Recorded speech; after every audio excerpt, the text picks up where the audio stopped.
Okay, let's try elegant. I've never, played with the skin before either. I think I just unlocked it. So let's give this an evaluation and hopefully we'll win a game. Okay. It looks like a kid's toy room. Feels like I'm playing in a baby's room.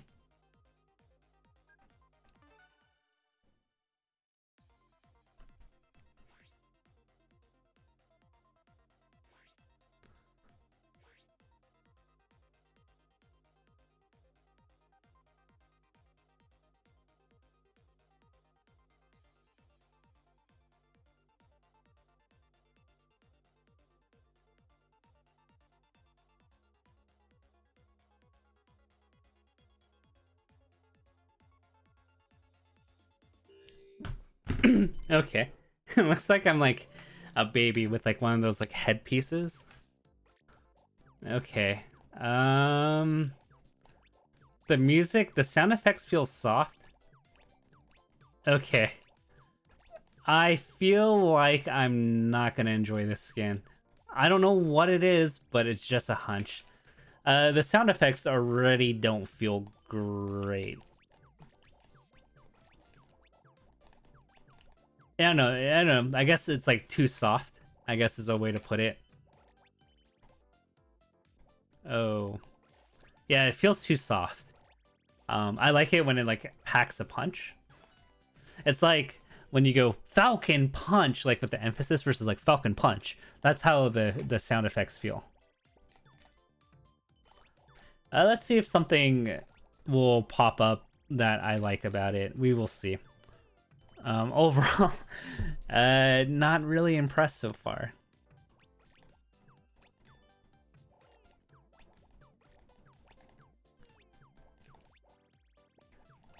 It's almost as if we... Let's see. It's as if I'm playing Paper Mario meets some generic thing. You can hear something crying. So I guess they're going with some sort of baby theme here. What is that music? What is that sound effect thing? Okay. Not a fan. Like, can anybody tell me what that is? Is it incoming attacks? Or is it the music? I don't know, stream. What do you guys think about it? We're not through. I haven't heard the music of the last two sections of it, but I'm already over it. What is this music?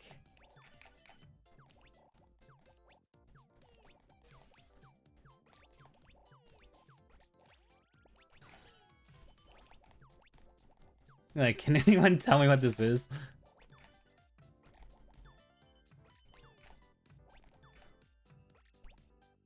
What's up, Ali? Feels like we haven't chatted in a while. How are your streams coming along? I see you posting about Pokemon all the time. Yeah, I'm doing well. Enjoying life, having a really good time. I took a vacation not too long ago, and I felt like it was the brain reset that I needed. Vicky actually pushed me to take it because I was working long hours, and she noticed that I was like extremely negative, pessimistic, and so she thought it was good. So like I think after that I've been in a pretty good place. Yeah. I don't know. I feel that just being, it's not like I need regular outside interaction. Like for the most part I'm pretty fine with staying at home, but I feel like I need that sprinkle, that little spice, right? Of being able to do something that's a little bit different. And I feel as if a lot of people are probably going through this, even if they're introverted, where like you need that little sense of variety, whether it's going out to eat with a friend for like a day or just a change of pace. And I feel that the lack of variety in people's lives are taking a toll on people's mental, like not having the, like, I don't go out every night, but having the option to go out every so often. There's no balance right now, and I feel that's 2020 in a nutshell. Like if I go to a party, I'm drained right away. It's as if, when you have those depletion bars. I don't know, like you're playing a water level in Mario, right? And you have your air bar. That's how I feel going to a party. It depletes so fast. I'm like, I need my space.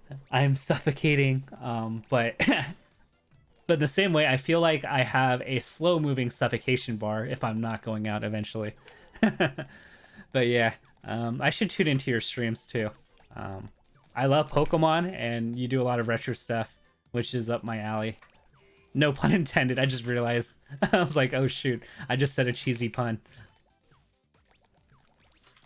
So, for actually like a large part,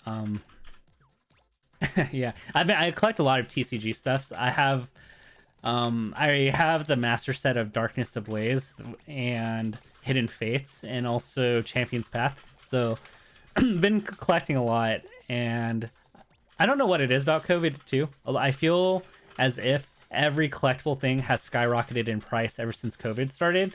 I feel just to pass the time, everyone's picked up some collecting related thing. I was thinking about it. Should I do a? I could do graded cards. Yeah. Um.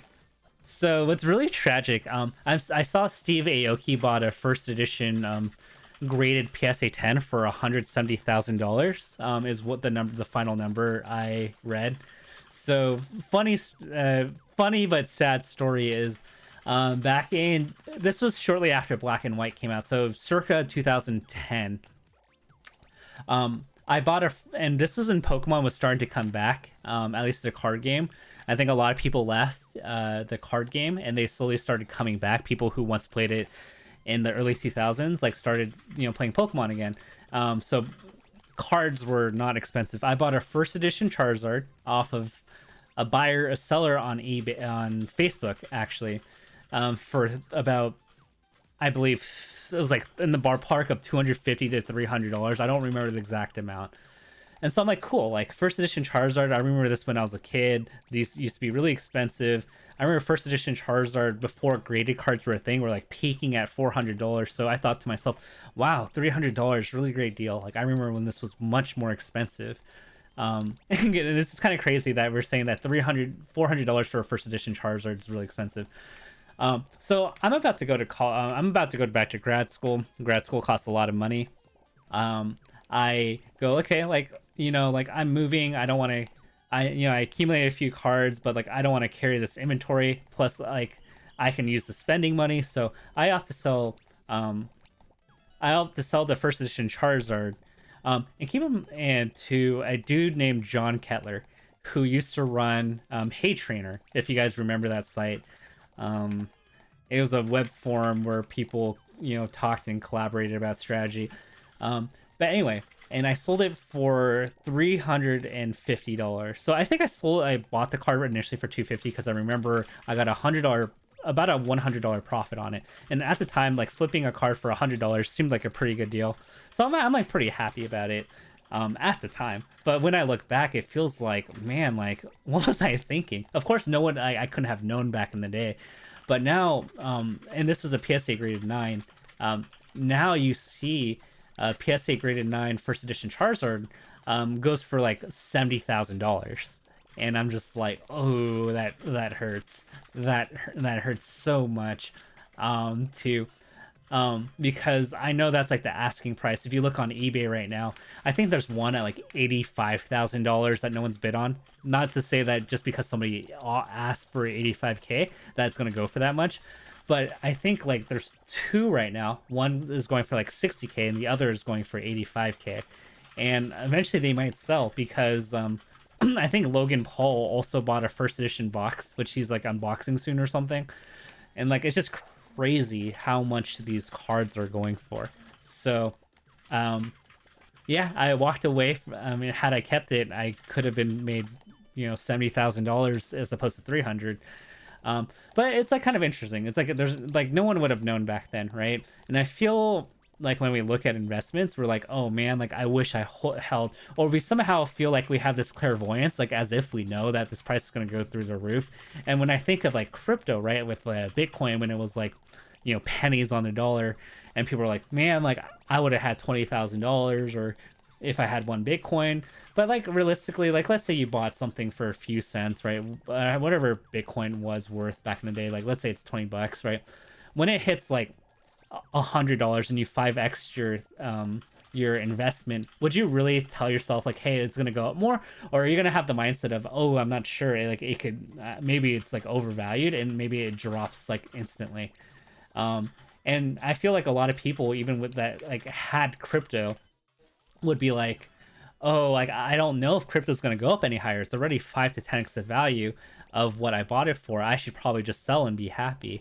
And so I can't imagine a lot of people who had crypto early having the discipline or the risk tolerance to go like, hey, I believe this is going to become $20,000 right one day. I feel like most people who invested in crypto either and like made a ton of money like from the early days were the ones that just like simply forgot that they had crypto, and then one day they look in their bank account or they read the news and they're like, oh shoot, I have my crypto's worth 10k. So cool. Scan, it didn't really move me. Just for context, this is probably a 3 out of 10 for me. The music built up a little bit, but I wasn't too excited. Everything was generic. The sound effects were eh. So that's my take on this. Anyway, let's see my stats. KO 11 KOs, 27 Tetrises, 21 teaspoons. So interesting.